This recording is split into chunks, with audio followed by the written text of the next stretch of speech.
Pirate ships and flags.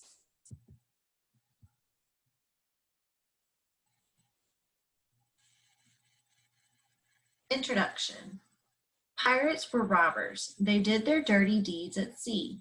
They attacked ships carrying treasure. They even went ashore to attack villages. They took gold, silver, and jewels. They also took fine fabrics, spices, grain, coffee, and tea. The success of a pirate attack often depended on the ship they used. Pirate ships came in many sizes and shapes. The type of ship used by pirates depended on the part of the world they came from. It also depended on the period of time in which the pirates operated. Early ships were not as large or as fast as most of the ships that were used in the 1700s. This was the golden age of piracy, and pirate ships were large and fast. As you read, you will learn about different types of pirate ships. You will also learn about life on these ships. You will also read about pirate attacks. Greek and Roman pirate ships. Some of the earliest pirates were from the ancient Greek and Roman empires. They did their pirating over 1,500 years ago. The sea around Greece was filled with many small islands. Ships carrying valuables sailed through the islands. They traveled close to the shore. This made it easy for the pirates who were hiding on the islands. The Greek pirates used streamlined ships for their attacks. These ships were called galleys. These sleek ships were powered by oars. Some also had a single large sail. Depending on the size of the pirate ship, dozens of pirate crewmen rowed the ship. A galley under the power of many oars was much faster than the clumsy cargo ships that depended on wind power. A galley could quickly overtake a slower cargo ship. Galleys were also shallow. This made them easier to steer. They could quickly change direction. It also meant that if the pirates were being chased, they could escape to shallow water. They could also go over rocks that large ships would get caught on. These pirate ships often had sharp battering rams attached to the bow or front of the ship.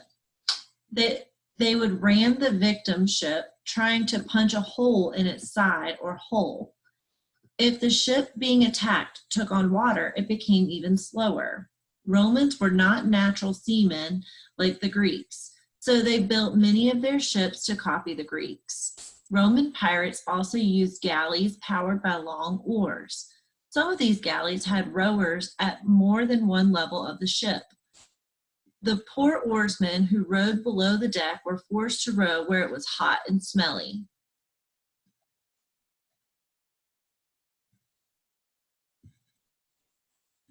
Viking pirate ships. While the Greek and Roman pirates threatened ships sailing around southern Europe, the Vikings ruled the seas of northern Europe. The Viking pirates were ruthless villains of the north. They attacked ships at sea as well as villages along the coast. These bearded men of the north gained a reputation for being very fierce barbarians. Vikings were expert shipbuilders. The seas of northern Europe were often very rough, unlike the smoother waters of the Mediterranean Sea. The ships used by Viking pirates had to be strong so that they would not break up in the rugged sea. Their ships were known as longboats. Longboats were long, as their name suggests. They were also narrow and sleek. This made them fast and easy to steer. They were powered by a large square sail when in the open sea. When near the shore or going up rivers, they were powered by oars. The longboats were shallow and could land almost anywhere. This made it easy for Viking pirates to sneak up on ships and villages and quickly attack. Longboats were also unique for their design. The front and back of the longboat curved upward to a point. It was difficult to tell the front from the back. The point or prow was often decorated with a dragon's head. These boats were called dragon boats.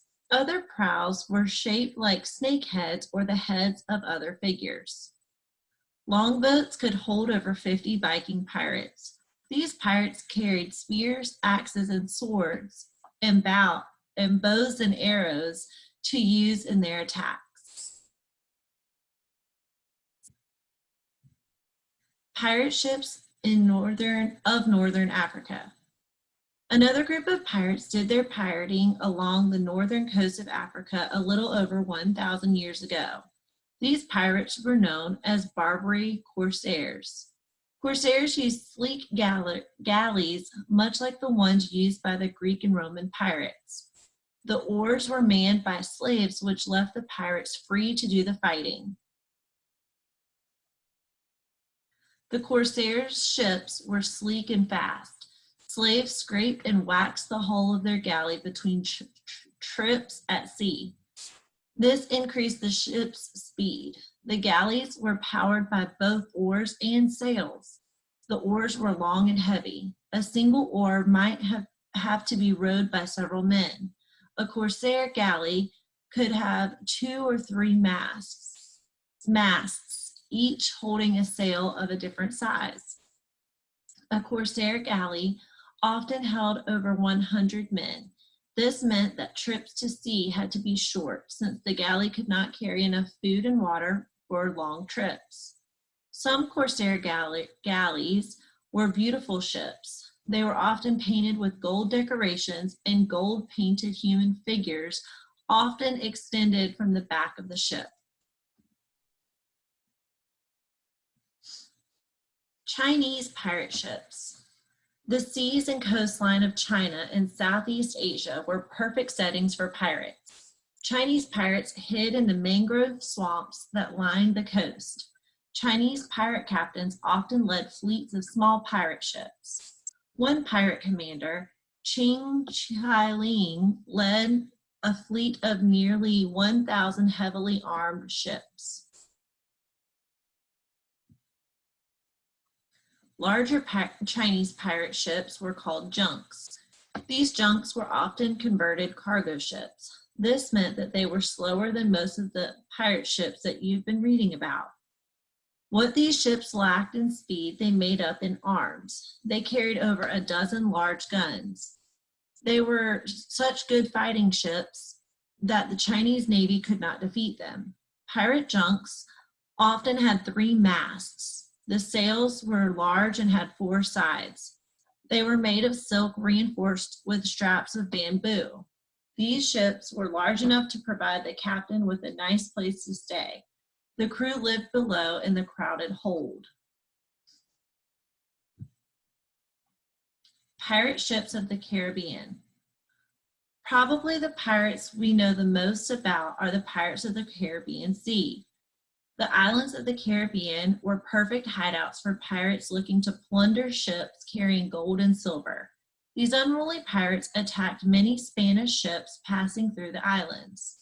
The pirates of the Caribbean did not sail the high seas. Instead, they stayed close to the shore and sailed among the islands. Therefore, they did not need large ships. These pirates preferred to use sloops and ketches to attack other ships. These smaller boats were fast and easy to move around.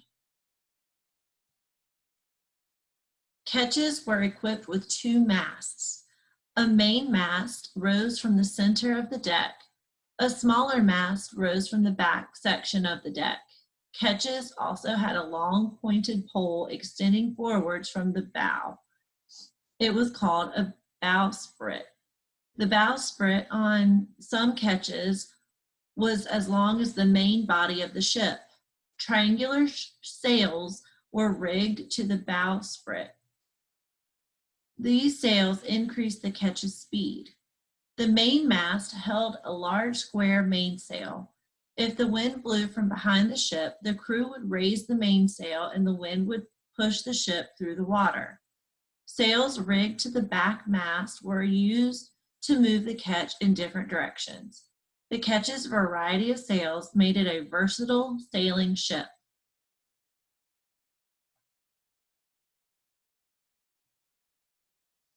Pirate flags.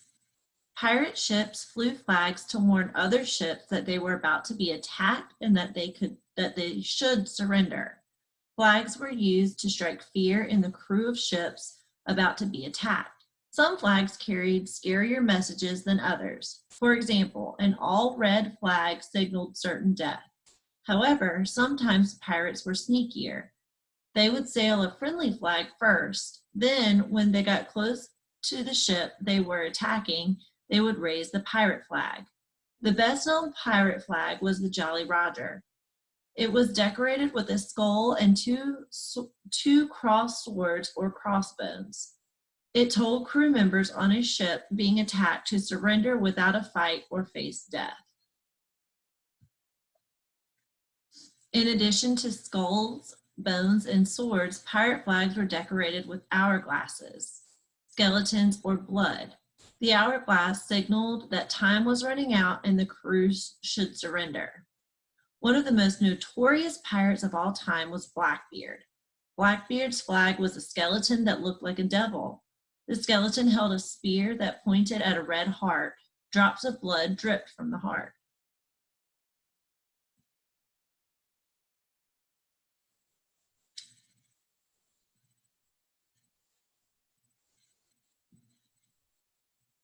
Life on a pirate ship. Life on a pirate ship was difficult and harsh. When not experiencing the excitement and danger of an attack, life was often boring. Much of the time spent between attacks was spent repairing sails and riggings. Sailing a ship was also hard work. Muscle power was all the pirates had to rely on to do the work. Sails had to be raised and lowered as conditions changed and to keep the ship moving fast. Teamwork was important. Pirates slept below the deck in the ship's hold. Quarters were usually cramped, with each crewman having very little space. They kept their personal property on a sea chest. They slept in hammocks. When the weather was good, pirates would often sleep on deck.